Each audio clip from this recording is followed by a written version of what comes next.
అందరికీ జేబీఎం. నేను Rajesh Mahasena. Welcome to Mahasena media. ఈ ప్రశ్న రావణ్ అనే వ్యక్తి ఐడెంటిటీలు ఎందుకు దాచిపెట్టుకుంటున్నారు? ఇప్పుడు ప్రశ్న రావణ్ ఉన్నాడు, అతని పేరు జోసెఫ్ అని మనోళ్ళే చెప్తున్నారు. ఓకే, ఏదో మచ్చలపూరి జోసెఫ్ సన్ ఆఫ్ చిన్న డానియల్ అట. ఆ పేరు దాచుకుని రావణ్ అనే ఒక పేరుతో ఎందుకు ఈయన చలామణిలోకి వచ్చాడు? అలాగే ప్రకాష్ రాజ్ గారి పేరు ప్రకాష్ యాంటోనీ రాజ్ అట. ప్రకాష్ యాంటోనీ రాజ్ అనే పేరుని ఆయన ఎందుకు ప్రకాష్ రాజ్ అనే యాంటోనీ అనే తీసేసి మా తల్లి క్రైస్తవురాలు తప్ప నేను క్రైస్తవుని కాదు అని ఆయన ఐడెంటిటీ ఎందుకు దాచిపెట్టాడు? మరొకెవరో ఒక లేడీ పేరు క్యాథరిన్ అట. క్యాథరిన్ అనే పేరు తీసి ఒక హిందూ పేరు పెట్టుకుని ఆవిడ కూడా యూట్యూబ్లో వీడియోలు చేస్తుంది అంటున్నారు. అసలు ఈ ఐడెంటిటీలు ఎందుకు దాచిపెట్టుకుంటున్నారు మీరు? ఒక ఎగ్జాంపుల్ చెప్తాను నేను. ఇప్పుడు నేను హైదరాబాద్ వెళ్ళాను ఒక పని మీద. ఒక అనాథ శరణాలయానికి వెళ్ళి ఒక అన్నదానం చేశాను. అన్నదానం చేసి మళ్ళీ నేను ఇంటికి వచ్చిన తర్వాత నా ఫ్రెండ్ వచ్చి అడిగి తెలిసింది నేను హైదరాబాద్లో ఎవరికో కనిపించి అడిగి చెప్తే ఆడు వచ్చి నన్ను అడిగాడు, రాయిష్ నేను ఎక్కడికి వెళ్ళామంటే నేను వైజాగ్ వెళ్ళాను అనుకోండి. నేను హైదరాబాద్ వెళ్ళింది మంచి పనే అయినా కూడా నేను అది దాచిపెట్టి నేను వైజాగ్ వెళ్ళాను అనగానే అడిగి నా మీద ఖచ్చితంగా అనుమానం వస్తుంది. అంటే ఇది హైదరాబాద్ వెళ్ళాడు కానీ అది దాచిపెట్టాడంటే అక్కడ ఏదో తప్పు చేశాడు. ఏదన్నా ఒక ఐడెంటిటీ కానీ లేదా ఏదైనా ఒక విషయం దాచిపెట్టామంటే కేవలం తప్పు అయితేనే కదా దాచిపెడతాం. ఒకవేళ మీరు జోసెఫ్ అంటే తప్పేం కాదు కదా. లేదు ప్రకాష్ యాంటోనీ రాజ్ తప్పేం కాదు కదా. క్యాథరిన్ తప్పు కాదు కదా. మీరు దాచిపెట్టేటప్పుడు ఏమవుతుంది? అది క్రిస్టియానిటీ అంటే తప్పేమో, క్రిస్టియానిటీ అంటే దొంగతనంగా ఆచరించేదేమో అని ఒక భావన సమాజంలోకి వెళ్తుంది కదండి. ఇది ఎందుకు దాచిపెట్టాల్సి వచ్చింది? నా తెలియక అడుగుతాను. ఇప్పుడు ఎవరు ఈ ప్రశ్న జోసెఫ్కి కానీ ప్రకాష్ రాజ్ గారికి కానీ మీరు ఏం కోరుకుని రామాయణం మీద కానీ శ్రీరామచంద్ర మీద కానీ ఎందుకు చేశారు విమర్శలు? ఒకవేళ మీరు క్రిస్టియన్స్ అండి, క్రిస్టియన్స్కి మేలు చేయాలంటే మీరు ఏం చేయాలి? క్రిస్టియన్స్కి రావాల్సిన హక్కులు ఏమన్నా ఉంటే వాళ్ళకి కల్పించాలి. వాళ్ళకి ఎక్కడన్నా అన్యాయం జరిగితే వాటి మీద మాట్లాడాలి. కానీ ఏ క్రిస్టియన్ కోరుకుంటున్నాడు మిమ్మల్ని వెళ్ళి రాముని తిట్టండి లేకపోతే లక్ష్మణుని తిట్టండి అని చెప్పి? ఎందుకు మీ పైత్యాన్ని మీరు ఒక మాట్లాడుకుని మళ్ళీ మీ ఐడెంటిటీలు ఎందుకు దాచుకున్నారు? దాచుకోకుండా ఉన్న ఇవాళ చాలామంది ఇప్పుడు ఒక పక్కన ఒక పెద్ద వారే జరుగుతుంది దీని గురించి. క్రిస్టియన్స్ మీద హిందువులు మాట్లాడతారు, హిందువుల మీద క్రిస్టియన్స్ మాట్లాడతారు, ముస్లింల మీద క్రిస్టియన్స్ మాట్లాడతారు, క్రిస్టియన్స్ మీద ముస్లిమ్స్ అలాగే ఒక సెగ్మెంట్ ఉంది బయట కొట్టుకునేవాళ్ళు. అలా కొట్టుకోవచ్చు.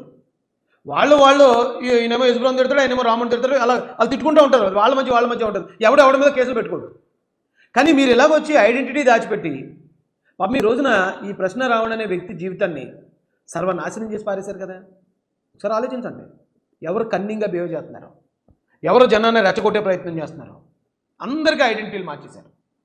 వీడు జాడ శ్రావణ్ అనే కూడా వైసీపీ కోసం పనిచేస్తున్నాడు. ఆ మాట చెప్పుకోవడానికి ఏంటి పోయేకాలం ఏంటి? లేదు నేను వైసీపీ కోసం కాదు దళిత క్రైస్తవుల కోసమనే ఆ ముసుగేశారు. అడిగి అక్కడ ఐడెంటిటీని హైడ్ చేశారు. ఆ పివి సునీల్ అనే కూడా ఖచ్చితంగా వైసీపీ హయాంలో వైసీపీ ప్రభుత్వంలో ఉన్నప్పుడు దళితుల మీద ఎన్నో దాడులు జరుగుతూ ఉంటే కనీసం నోరు చెప్పలేదు అతను కానీ అతని ఏదైతే ఉందో సంస్థ కానీ. ఇవాళ అతను వచ్చి దళిత క్రైస్తవుల హక్కుల కోసం పోరాడతాను అంటున్నాడు. అతనికి ఎందుకు ఐడెంటిటీ హైడ్ చేశారు? ఆ విజయ్ కుమార్ అనే అతను ఐఏఎస్ అతను జగన్మోహన్ రెడ్డి హయాంలోనే ఏదో నేను వీఆర్ఎస్ తీసుకున్నాను అన్నాడు. జగన్మోహన్ రెడ్డి హయాంలో జరిగిన ఏ అన్యాయం మీద ఏ దళితుల మీద జరిగిన దాడి మీద అతను మాట్లాడాడు. ఈవేళ వచ్చి ఎందుకు యూట్యూబ్లో తెగెట్టేస్తున్నాడు వీడియోలు? వీళ్ళందరూ వైసీపీ కోసం కదా పనిచేస్తుంటారు. ఇంకొక అమ్మాయి ఎవరో నేను యాక్టివిస్ట్ అని చెప్తుంది, బూతులు మాట్లాడుతుంది, రారా పోరా అంటుంది, వాళ్ళని ఏం లేదు నాన్న గలిసి మాటలు మాట్లాడుతుంది. కానీ జగన్మోహన్ రెడ్డి గారిని కలుగుతుంది మార్చడం. ఎందుకు వీళ్ళందరినీ ఇలా గూఢచారులాగా వీళ్ళ ఐడెంటిటీలు మార్చి పెట్టడం వల్ల వైసీపీకి ఏంటి ఉపయోగం? ఇలాంటి గూఢచారులు ఎవరైతే ఉన్నారో వాళ్ళనే నేను బయట తీసుకొస్తున్నాను. ఎందుకంటే ఇప్పుడు ఎగ్జాంపుల్ కొడాల నాని ఉన్నాడు, పేరు నాని ఉన్నాడు, అంబటి రాంబాబు, రోజా, వీళ్ళందరూ బూతులు తిడతారు. వీళ్ళందరూ బూతులు తిట్టడం వల్ల చెడ్డ పేరు ఎవరికి? వైసీపీకి. ఎందుకంటే వాళ్ళందరూ వైసీపీ నాయకులు కాబట్టి. ఇప్పుడు వీళ్ళు ఏం చేస్తున్నారు? ఈ జాడ శ్రావణం లేకపోతే మరొక ఈ ప్రశ్న రావణం లేకపోతే మరొకరు ఈ దళిత ముసుగేసుకుని బూతులు తిడుతున్నారు. దళిత ముసుగేసుకుని కూటమిని పవన్ కళ్యాణ్ గారిని చంద్రబాబు నాయుడు గారిని అంటున్నారు. అప్పుడు బ్యాడ్ నేమ్ ఎవరికి? దళితులకి క్రైస్తవులకి. అసలు ఈ కులానికి మతానికి చెడ్డ పేరు తీసుకొచ్చి హక్కు మీకెవడిచ్చాడు రా? ఎవర్రా నాయకుడు? నాయకుడు అంటే క్యారెక్టర్ చాలా ఇంపార్టెంట్ అండి. క్యారెక్టర్ లేని నాయకుడు కాడు. ఇప్పుడు ఇదే జాడ శ్రావణం ఉన్నాడు. మొన్న ఏదో వీడియోలో నోడుదలతో నేను 25 కోట్లు ఖర్చు పెట్టానని చెప్పాడు. జగన్మోహన్ రెడ్డి గారి ప్రభుత్వం మీద ఫైట్ చేసి కానీ 25 కోట్ల రూపాయలు నా సొంత డబ్బులు ఖర్చు పెట్టిన వ్యక్తిని నేను. 25 కోట్ల రూపాయలు నా సొంత డబ్బులు ఖర్చు పెట్టిన వ్యక్తిని నేను. కానీ పోటీ చేసిన అభివృద్ధి ఇస్తారు కదా, అభివృద్ధిలో నాకు 8 లక్షలు 9 లక్షలు ఆదాయం అని చెప్పాడట. ఎందుకు అబద్ధం? అయితే 25 కోట్లు ఖర్చు పెట్టిన అనేది అబద్ధం, లేదా నాకు ఆస్తి తక్కువ 8 లక్షలే ఉందని చెప్పేది అబద్ధం. నీకు అబద్ధం చెప్పి అడ్డంగా దొరికేస్తే ఇప్పుడు ఐటీకి కంప్లైంట్ ఇచ్చారట. నాయకులు అంటే ఇలాంటి వాళ్ళు ఎలాగండి నాయకులు? 5 కోట్లు ఇవ్వకపోతే నేను టీడీపీని ఇచ్చేస్తానని చెప్పి బ్లాక్మెయిల్ చేసిన నాయకుడు ఏంటి? సాధారణ బయట నాకు మీ దగ్గరకు వచ్చే ముందు 5 సీట్లు అడిగారు. 170 దగ్గర 5 సీట్లు, మిగిలిన 170లో పోటీకి నియోజకవర్గానికి 1 కోటి నాకు ఇచ్చేయండి, 170 కోట్లు ప్లస్ 5 సీట్లను అడిగాడు. నియోజకవర్గం- చంద్రబాబు నాయుడు గారు కోటి కూడా ఈయన కదా, అక్కడ లచ్చ కూడా ఈయన అన్నారు, అందుకే వెళ్ళిపోయాడు అని అవతల వర్గం చేస్తున్న వాదన. సరే దానికి సార్. సమాధానం సార్, నేను కోటి కాదు 5 కోట్లు అడిగాను. నియోజకవర్గానికి 5 కోట్లు 5 crores ఓకే. ఇవ్వాల్సిందే, 5 సీట్లు ఇవ్వాల్సిందే. వాళ్ళు ఏమన్నారు, దేర్ ఎండ్స్ ది మ్యాటర్. ఇప్పుడు ఆయన ఉన్నాడు ఎవరో పివి సునీల్ కుమార్, తన భార్య అతని మీద కంప్లైంట్ పెట్టింది, నన్ను ఇలా టార్చర్ చేశాడు, ఇలా ఇలా చేశాడు, అతనికి ఆ రిటైర్మెంట్ బెనిఫిట్స్ ఇవ్వకండి అని చెప్పి. సొంత భార్య. వీళ్ళు నాయకుల జాతిని ఉద్ధరించేస్తారు వీళ్ళు. క్యారెక్టర్ లేని వాళ్ళు నాయకులు ఏంటి నాకు అర్థం కాదు అసలు. ఇదే క్రిస్టియానిటీని కాపాడేస్తానని కొంతమంది వచ్చారు. ఆ ప్రవీణ్ పగడాల గారు చనిపోయినప్పుడు పుట్టారు కొంతమంది. ఒకడేమో మొన్న ఏదో డ్రామా చేస్తూ అడ్డంగా దొరికేశాడు, పాస్టర్ అని చెప్పుకుంటాడు అతను. ఆ బ్యాడ్ నేమ్ ఎవరికి? మొత్తం పాస్టర్లకు వచ్చింది కదా. క్యారెక్టర్ లేకుండా మీరు ఒక మతాన్ని ఒక కులాన్ని మేము వెనకేసుకొచ్చేస్తామని ఎలా చెప్తున్నారు రా బాబు మీరు? నాకు అర్థం కావట్లేదు.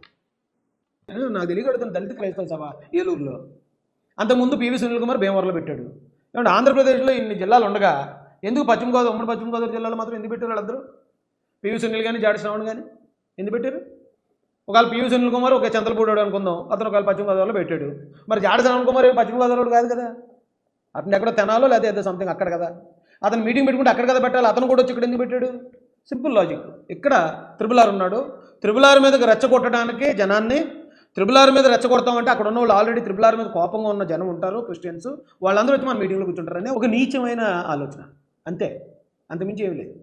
కేవలం అందుకని అక్కడ మీటింగ్ పెట్టి సరే పెట్టావు మీటింగ్ పెట్టిన తర్వాత ఆ జాడి శ్రావణ్ కుమార్ గారు ఎవలా ఉంది తిట్టాడు? త్రిబుల్ ఆర్ గారు 4 కోసేస్తా అన్నాడు. త్రిబుల్ ఆర్ గారు ఎప్పుడన్నా నేను 4 కోసేస్తా అన్నాడా? త్రిబుల్ ఆర్ గారు అతను చేస్తాడు, అతను రాజకీయం చేస్తాడు. ఆ రాజకీయం రూల్తో చేస్తాడు ఆయన. ఆ లాజిక్ గమనించుకోకపోతే వెళ్ళిన ప్రతి ఒక్కరు బుక్ అయిపోతాడు అతని మీదకి వెళ్ళినాడు. అతను రూల్ ప్రకారం చేస్తాడు, ఆ రూల్ ఏదుందో అదే చెప్తాడు. ఇదేమన్నాడు? విపరీతంగా తిట్టించాడు. ఇప్పుడు నువ్వు దళిత క్రైస్తవ సభ, నీకన్నా ముందు జడ శ్రావణ్ నీకే చెప్తున్నాను, ఆ మీటింగ్ మొదలయ్యే ముందు యేసుప్రభు పాటలు పాడారు మీరు. యేసుప్రభు పాటలు పాడి అక్కడ 2-3 పాస్టర్లు వచ్చి ప్రార్థన కూడా చేశారు.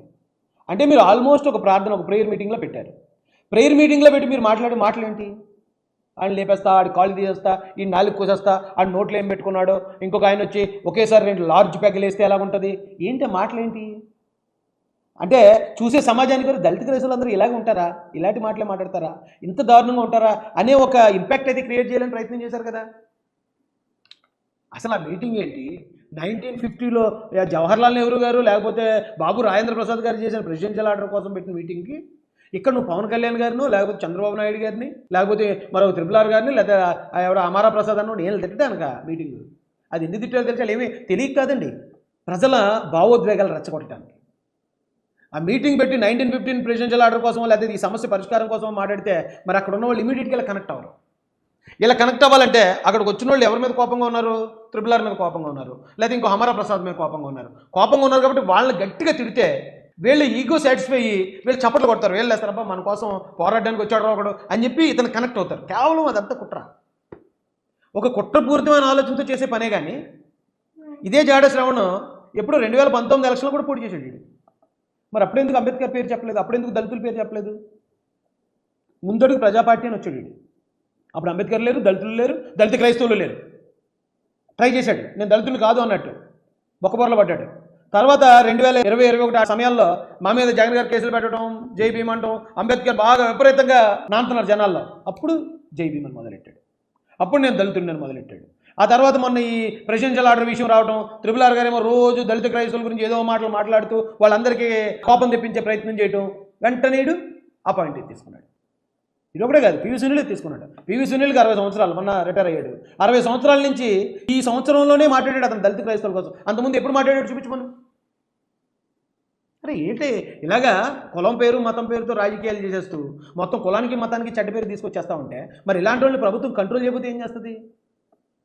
ఒక యూట్యూబర్ మీద పెట్టారు అంటున్నారు. ఒక యూట్యూబ్లోనే మనం మాట్లాడే మాటలు మంచి మాటలా, కులాల మధ్యలో విద్వేషాలు రేపేలాగా ఉన్నాయా, లేకపోతే కులాలను కలిపేలాగా ఉన్నాయా, శాంతిని రేకెత్తించేలాగా ఉన్నాయా తెలిసిపోతాయి కదా.